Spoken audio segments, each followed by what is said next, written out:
This video is brought to you by SanDisk and their refreshed and rebranded Optimus range of ultra-fast SSDs. Whether it's for content creation, general use, or gaming, enjoy lightning-fast loading times, premium performance, and best-in-class reliability thanks to SanDisk's cutting-edge tech. Click the link below or stick around to the end of the video to learn more. Gamers, greetings from sunny San Fran, though I have been curtly corrected for calling it San Fran. Apparently you meant to call it SF or the city, like it's the only fucking city in the world or some shit. I don't know, whatever you say, guys. But I won't lie, it is nice over here. The weather is pleasant, the sun is out, as are the GDC crowds. But I'm told this event has a little less buzz about it than in years prior, as the general lack of funding in the video games business means that less publishers and developers are here hoping to sign deals. Still, the talks are plenty interesting, such as, for example, Xbox outlining its vision for the next generation of console hardware. That's kind of a big deal. Xbox's new leadership is beginning to make its first public steps into the next phase of Microsoft's gaming pursuits with a few interesting bits this week, chief of which was a keynote address made at GDC from Jason Ronald, Xbox's VP of Next Generation, detailing some high-level technical details regarding Project Helix, the codename for the next Xbox console as revealed by the new CEO Asher Sharma last week. Last year, then President Sarah Bond shared some broad details about the company's partnership with AMD, hinting that it would be a very premium and very high-end device, and now we're getting some sense of just how high-end it's going to be. Ronald basically hit three big talking points regarding the technical leap for this next generation of Xbox hardware. The first is improvements in ray tracing performance that is, quote, an order of magnitude leap, end quote. There was also an emphasis on graphical rendering that will use next-gen neural tech, stuff like the super sampling and upscaling stuff currently in a lot of GPUs. And the last is neural texture compression that aims to eliminate a lot of the bottlenecks of things like shader compilation. Xbox reckons they're going to have alpha versions of the hardware going out to developers in 2027, which lines up with previous comments from AMD's CEO made recently about having their custom chips for the device ready to go out that year. Also worth noting is that amid all the talk about Microsoft potentially dropping its multi-platform approach with Asher coming in, and game developer noticing that Xbox this week deleted the majority of their "This is an Xbox" marketing from its blog, Ronald did talk a lot about the fact that Project Helix would be designed to play both Xbox console games as well as PC games, and the idea of uniting an Xbox experience across multiple devices like consoles and handhelds. At the talk, he framed this to developers as wanting to try to make sure that PC and Xbox was just one common platform, which would help in reducing or eliminating the work required to optimize the game for different platforms and reducing development costs. Publicly on a blog post Xbox made, Ronald emphasized the desire to make sure players could have that seamless cross-platform experience across multiple devices and the ability to just buy a game once and have it travel with you. So basically the same sort of shit they've been talking about in all their marketing to this point, without the confusing promise of having your phone be an Xbox console or whatever. What Xbox said before about the ROG Xbox Ally being a hint of what they're aiming for in the future, that's starting to come to fruition too. Ronald announced that Windows 11 is getting an Xbox mode that will basically trigger a full screen experience you can navigate with your controller, and that's rolling out in April next month in certain regions. For those of you who have used the ROG Xbox Ally, maybe that's not the most exciting news, but maybe it's better without that extra layer of ASUS stuff on top of it. I don't know. And that's basically it. From what we can tell so far, it seems like Xbox is doing a bit of work to make sure that its optics go back to centering the idea of the console in terms of its gaming offering, but everything else it was moving towards over the last few years still seems to be happening as we largely expected it would. Whether this goes on to affect things like Xbox games releasing on PS5 and Switch over time will be interesting to see. For now though, this console still sounds like a fairly optional purchase that you can pick up instead of a PC, rather than an essential purchase that lets you play specific games or that unlocks new ways to play that you can't experience anywhere else. And all of that is setting aside the fact that we have no idea how much this thing is going to cost, which honestly is the most salient and terrifying point in this whole discussion. With dev kits not due out until sometime next year, I don't expect we'll hear too many more details before then, so I guess just sit tight for now and enjoy this unusually long console generation. Moving on to other news now, and finally, after a long spell, EA are back to doing what they do best, firing people after making record profits. This week, EA laid off a bunch of people from Battlefield Studios, which is the group that encompasses developers like DICE in Sweden, Criterion in the UK, Motive in Canada, and Ripple Effect in the US. EA provided a statement to a number of publications, including our team at This Week in Videogames.com, which simply states that, quote, we've made select changes within our Battlefield organization to better align our teams around what matters most to our community. Battlefield remains one of our biggest priorities, and we're continuing to invest in the franchise, guided by player feedback and insights from Battlefield Labs, end quote. IGN is reporting that all 4 studios have been affected, but at the time of writing, we still don't have a clear understanding of roughly how many employees have actually been affected worldwide. At this point, you might be like, wait a second, wasn't Battlefield 6 a hit for EA? And the answer to that question is a resounding no. Battlefield 6 wasn't just a hit for EA. It was an absolute breakout smash. Just a juggernaut-style wrecking ball that broke records that not even EA was expecting it to break. When Battlefield 6 launched in October of last year, EA were very eager to proclaim it as, quote, the biggest launch in franchise history, end quote. That was after the game smashed through 7 million sales across its 3-day opening weekend, clocking in almost 750,000 concurrent players on Steam at its peak, and who knows how many people were playing on EA's platform and consoles and all the rest. It also immediately took the top spot in the top-selling games in the US for 2025, according to Matt Piscatella at Sakana, and while there hasn't been any official sales updates since EA is being a lot more discreet with its inner workings while it deals with the whole private acquisition by the Saudis thing, some data analysts estimate that the game has sold some 20 million copies since launch. 20 million! Do you know how many that is? It's 20 million. That's how many. So how on earth do you go from those numbers to, sorry guys, there's no more work here for you, see you later? I mean, there's obviously no reasonable answer to that question, but the reality becomes even more frustrating when you consider the fact that Battlefield 6 hasn't been going so great since launch, with a lot of community frustration about the emphasis on limited time game modes over enduring large-scale maps that are the series' bread and butter. EA had previously pointed to resource constraints as the reason why more maps weren't forthcoming, and now they're sacking a bunch of people who could have helped make more maps. And this is the crux of it, right? The 20 million sales that generated all of that revenue, that's a war chest that could be deployed to double down on Battlefield 6, delivering the best live service support of any shooter in history. But in the eyes of the soon-to-be debt-saddled EA, that war chest is probably just a monthly interest bill, and I'm sure we're going to be seeing other similarly frustrating cost cuts as the Saudi acquisition finalizes. What does this mean for the future of Battlefield 6? Nothing good, I'd wager. EA seems very reluctant to respond to post-launch player frustrations, and with a more limited resource pool to work with, I imagine their capacity to evolve the game will be even more limited, but who knows. Either way, if a game that sells 20 million units is not enough to protect its creators from job cuts,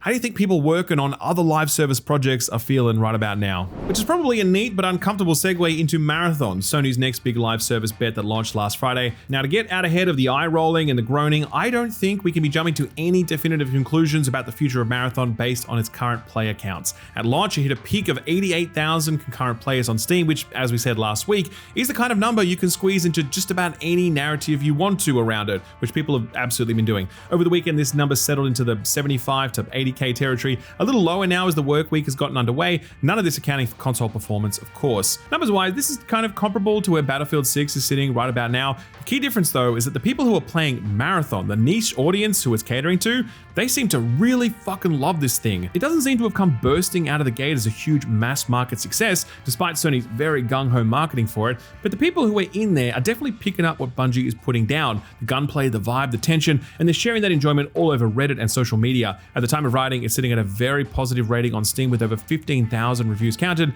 and that's a great result. Still, the community haven't been without their complaints. Monetization has been the big one. Even hardcore Marathon enjoyers absolutely dumpstered the game's battle pass, calling it the worst paid pass that they've ever seen, and as someone who has logged in to see it for myself, yes, it is very bad, with a truly uninspiring set of rewards that feel like a total waste of time. Bungie has responded to this by updating the battle pass content so that it does have some stuff worth chasing, but it was a bit of a rough start for one of the game's central monetization pillars. The other complaint was about currency packs, since Bungie pulled that classic scummy move where they sell a currency pack that doesn't give you enough currency to buy a skin, forcing you to buy the next currency pack up or buy 2 of them.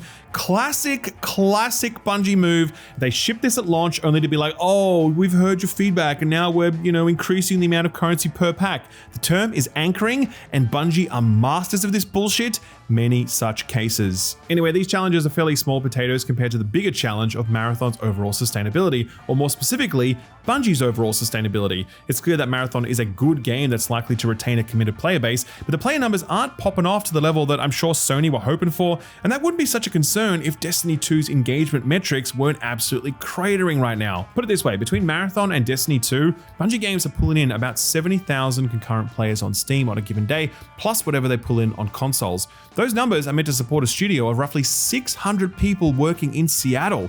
Does that equation balance in the eyes of Sony, who bought the studio for over $3 billion a few years ago?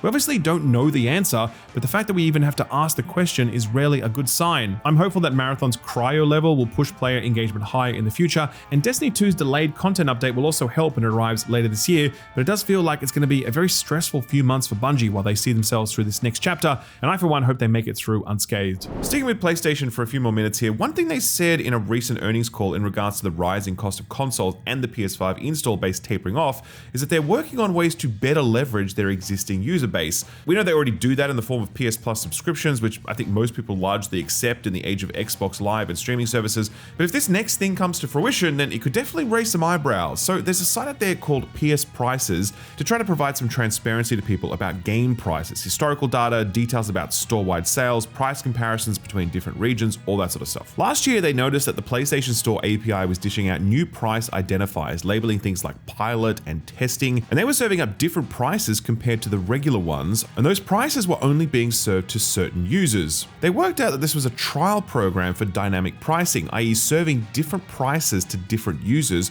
potentially depending on their behavior on platform or whatever else. I guess you could kind of compare it to things like Spotify or Audible being like, hey, sorry you're unsubscribing, here's a discount to stop you from doing that. Or Uber being like, whoa, there are a lot of people who want to ride Uber right now, so the price is going up, that sort of thing. So initially this was being trialed in 42 regions with just 17 games, and the experimental user pool was being offered additional discounts on games, letting them get certain titles at lower prices.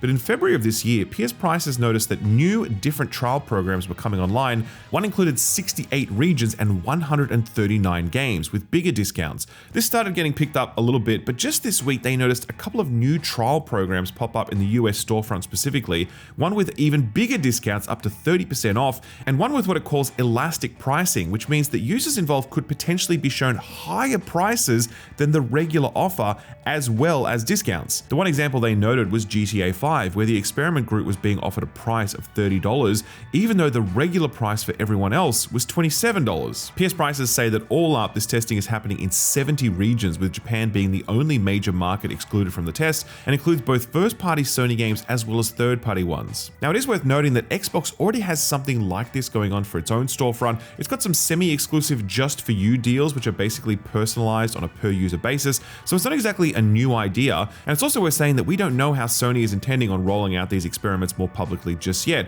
whether it'll be just a couple of personalized discounts per person per month, or a wider brush that says, you know, anyone who's previously Platinum God of War can get Son of Sparta for 25% off. We just don't know. But if we imagine a worst case scenario here where it's applied to large swathes of the user base, honestly, that kind of sucks. Like in a world where we're looking at fluctuating fuel prices and who knows what else in future, the least we can hope for is the price for the infinitely replaceable digital game we buy, the digital license we buy, to be just one price, the same no matter what, for everyone, without fear of it being slightly more just because you happen to be buying at a certain time or in a certain place. We have reached out to Sony for comment on this one, and we will be watching it closely. No doubt PS Prices will too, since a lot more people may want to start comparing the prices they're being offered on these storefronts real soon. Here's a huge bummer. This week, Bloomberg reported that Chinese publisher NetEase was cutting funding to Nagoshi Studio, the developer founded in 2021 by Toshihiro Nagoshi, who was previously a very long-time Sega veteran responsible for creating the Super Monkey Ball series, the Yakuza series, and generally being the industry's best-dressed man, depending, of course, on your taste in fashion. NetEase confirmed this story to Bloomberg, and as a result, the studio's funding will disappear in May 2026.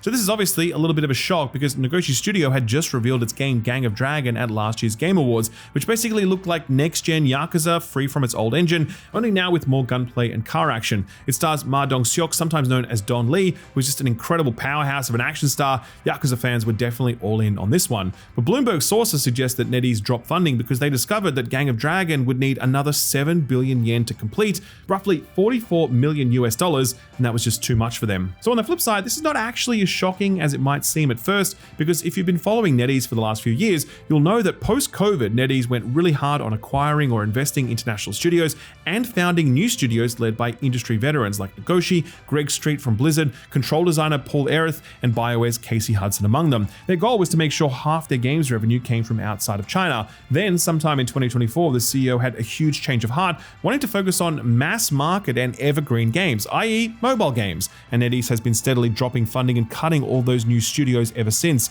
Bloomberg says that they're looking for another publisher and can keep everything they've worked on if they can pay for it. Really hope the studio is able to find a lifeline here, but man, I don't know, not looking good. A quick lightning round to finish off, where Bungie is making its in-game currency packs more valuable. Epic Games, makers of one of the most successful live service games in the entire world, is putting less currency in each pack, essentially making Fortnite V-Bucks more expensive. This means its currency packs, battle passes, and Fortnite crew subscriptions will all be worth a little less, and the reason they gave for this is, quote, "The cost of running Fortnite has gone up a lot, and we're raising prices to help pay the bills," end quote. Real sign of the times right there. Speaking of Epic, they recently filed a lawsuit over a former contractor who served as an associate producer, alleging he was using his status to leak upcoming information about Fortnite content anonymously. They say the acts, quote, damaged Epic's relationships with its partners and jeopardized future collaborations, end quote. They brought suit against other internal leakers in the past, and you know what? Fair enough, I say. Valve has had a bit of a busy week this week, reconfirming that it's expected to launch its new Steam Machine, Steam Controller, and Steam Frame VR headset in 2026 after some vague and non-committal wording in a Steam developer blog caused some confusion.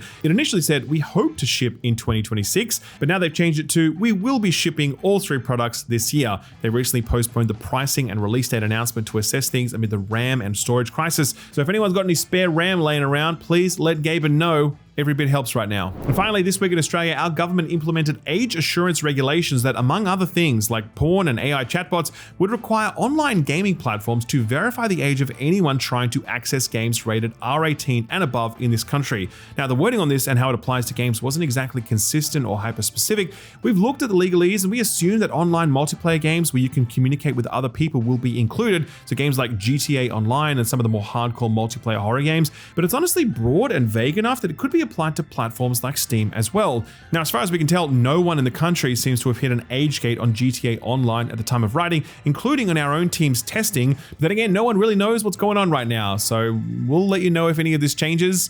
This is very, very annoying, by the way. As an Australian living through this, I can tell you this really sucks. So what got announced or delayed this week? Well, folks, there was a Nintendo Direct this week, and let me tell you, they dropped quite the bombshell. That is, if you're at all interested in the upcoming Super Mario Galaxy movie. They announced 3 new cast members. The first was Louis Guzman of Wednesday and Carlito's Way fame. He's playing Ward, who was the final boss of Super Mario Bros. 2. Issa Rae from HBO's Insecure plays the Honey Queen from Super Mario Galaxy. And finally, for some reason, Yoshi will be played by none other than Donald Glover, aka Childish Gambino, aka Troy from Community, aka, sure, actually that makes a lot of sense. Let's go with this. Moving on from movies to games, sort of. This week saw another modern retro beat 'em up being announced. This one being based on Jay and Silent Bob, the characters from the classic Kevin Smith films. It's called Chronic Blunt Punch, because of course it is, and it features a hand-drawn Saturday morning animation style. Atari and Digital Eclipse are publishing this one, and it comes out on April 21st for all platforms. Here's a bit of weirdness from our side of the world. Last week, Jackbox Games announced that they would be branching out beyond their TV party games thing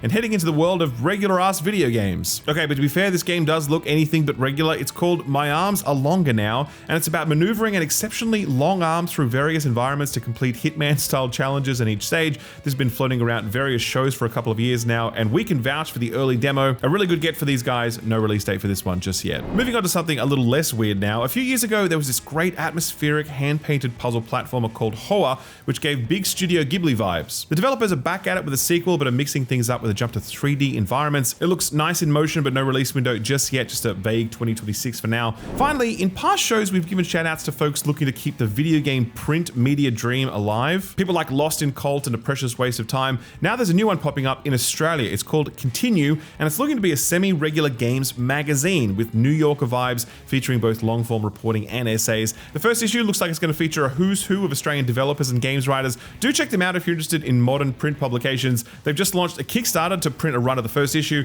We'll drop a link to it in the description below. Alright, so what came out last week? Well, let's check in with Legacy of Kain Defiance Remastered, which came out a little while ago but didn't get a ton of reviews at launch. They've started to trickle in now, leading it to land a weak 65 on OpenCritic. Not great, but it sounds like that's mostly down to the source material. Here's Press Start, who gave it 6 out of 10, saying, quote, "When all is said and done, it's impossible to deny that the developers have done really good work in remastering Defiance for a modern group of players, but at the same time, there's only so much you can do with a game that was already quite troubled," end quote. Unfortunately, very true indeed. There was also quite a bit of buzz around that Mongolian horse rider game, The Legend of Kimori, which launched into early access. That's hit the very positive mark in the first week of launch, with 80% of reviews being positive. Some bugs and a lack of story mode show up as common gripes, but people who just love riding horses seem to be feasting, with one review comparing it to Euro Truck Simulator, but for horse riding, which is a good thing, I think. Here's Steam user Sam Mahella, who's put almost 30 hours into it already, saying, quote, "The physics, the world graphics, and the gameplay is great. My inner horse girl is so excited to finally play a game with horses properly involved and centered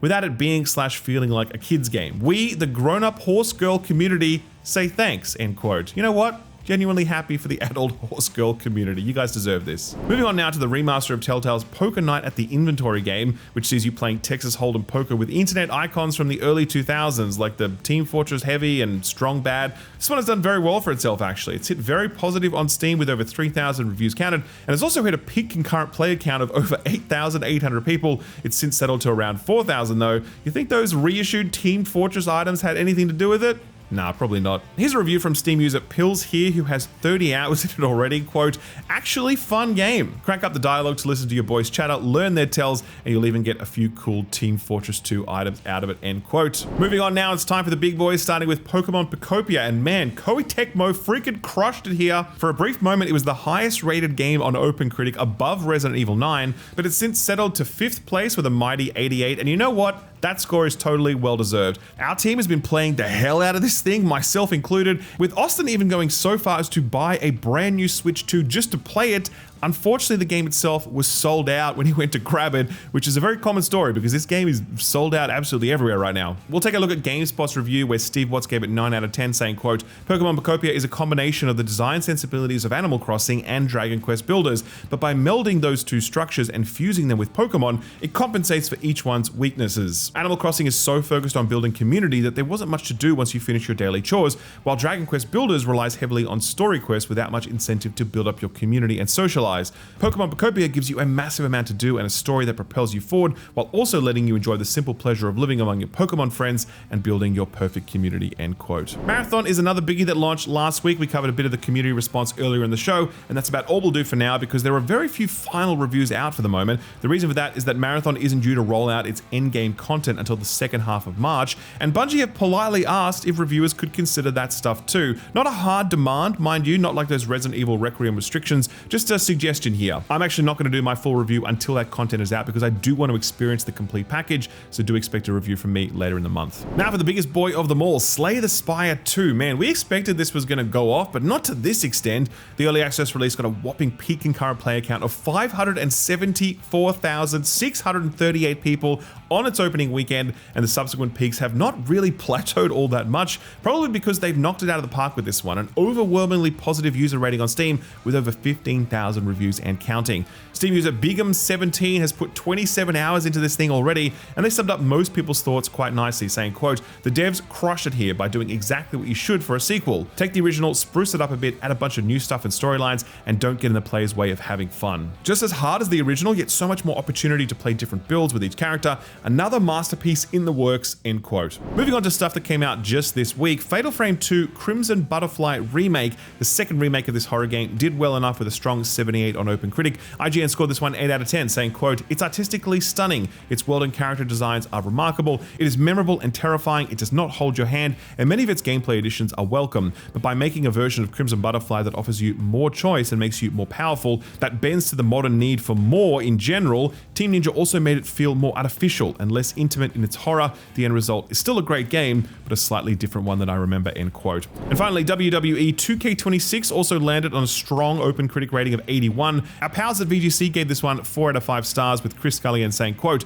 WWE 2K26 offers another net gain over its predecessor, ensuring the series continues to evolve in a positive direction. While its new reversal system will initially divide players and the specter of microtransactions continues to loom over my faction, the overall package introduces more quality of life features to ensure each of its numerous modes is better than it was last time, end quote. Okay, so what's coming out this week? Bit of a quieter week this week, a good one for catching up on those big boys from last week. That is until Crimson Desert drops on Thursday. Oh boy. We'll start things off with Monster Hunter Stories 3 Twisted Reflection though, which should have just come out by the time you watch this video. This is the JRPG spin-off from the mainline hunting game, but don't let that turn you off, because according to Austin and a bunch of other folks who reviewed this one early, Capcom absolutely cooked here. It's already sitting at a very comfortable mighty 85 on OpenCritic. This one's out on PC, PS5, Xbox Series, and Switch 2, and Austin's review is up on the channel right now if you want to check it out. I'll leave a link to that below the like button. Jumping over to Tuesday, March 17th, here's the game that Ed was very unreasonably fully excited to play Thomas and Friends Wonders of Sodor. As a reminder, this is a Thomas the Tank Engine game made by a developer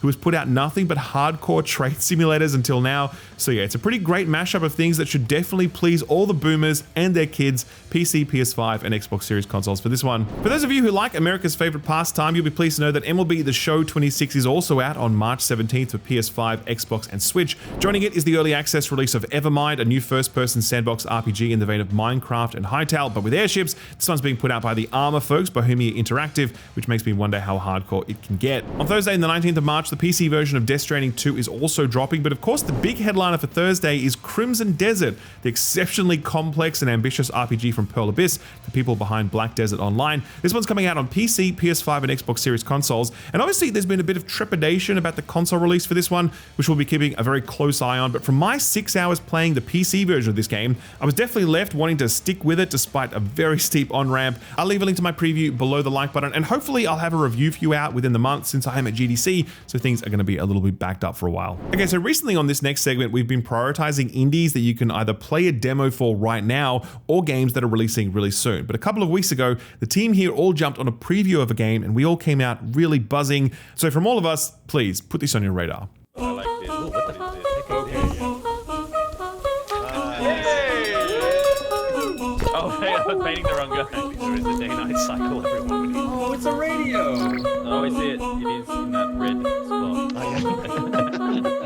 From the small Australian team that brought you Untitled Goose Game comes Big Walk, a huge cooperative open world puzzle and hangout game that does an incredible job of replicating the feeling of going out for a hike or a bushwalk with a group of friends. Key to this one is some very good proximity chat implementation to mimic the feeling of dipping in and out of conversation as you wander around in a group, combined with puzzles that are heavily reliant on communication and coordination to solve. It also allows for situations where you get completely separated and lost, requiring you to get inventive in order to find your friends, like, you know, getting on a cliff and shouting really loud, or firing a flare, or leaving a note back at base camp so people know where to find you. You might be tempted to call this friend slot, but it's really not. It's really a very different kind of experience. Sure, there are puzzles to solve together and goofs to be had, but there's also a ton of quieter moments as you move through the world, which actually allows you the time to just have a chat and catch up or whatever, and it's just really nice, and the Australian scenery is truly beautiful. You might have read a little bit about this one already, but it's definitely worth saying that there really is something special about Big Walk, and it's certainly worth throwing on your wish list for when it releases later in 2026 for PC and PS5.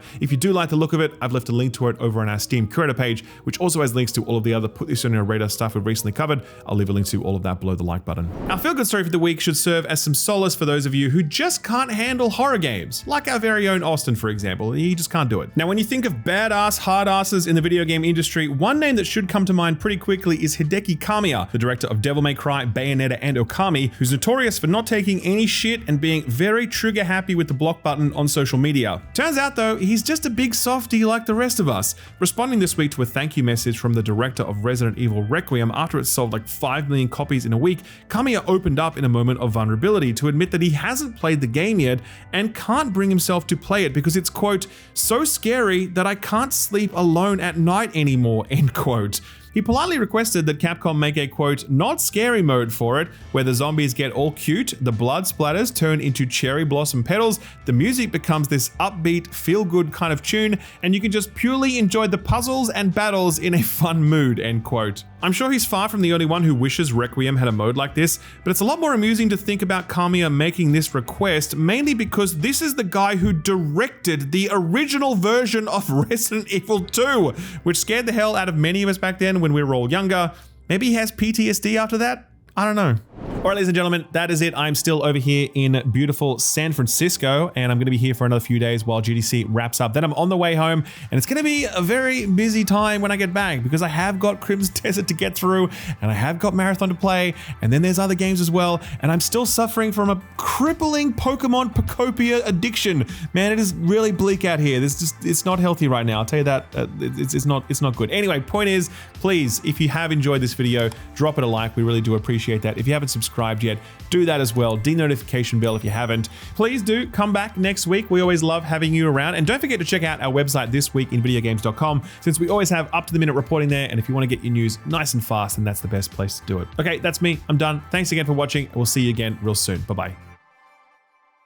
For years now, SanDisk's industry-leading range of WD Black and Blue SSDs has delivered cutting-edge performance, and now the range is being refreshed and rebranded as Optimus, delivering you the same incredible performance, but now making it easy to choose the right drive for you. The Optimus tier is the ideal entry point, balancing performance and affordability while being perfect for everyday users and productivity workflows. Gamers, aka you, are probably going to be interested in the Optimus GX lineup, since this range delivers faster loading times, more efficiency, and higher storage capacities. If you need the best storage money can buy, then you're probably going to need the Optimus GX Pro lineup, delivering top-end flagship performance for professionals, creatives, and those utilizing AI workflows. No matter which of the Optimus range you pick up, you can be sure it'll deliver all of the exceptional performance and reliability that you've come to expect from SanDisk. These are, after all, the same powerful SSDs you've known and trusted for a long time, only now rebranded and easier to understand. So expect this refreshed packaging and clearer naming to arrive very soon, with availability opening up in early 2026. If you'd like to learn more, I've left a link to the Optimus product page below. A big thanks to SanDisk for sponsoring the video,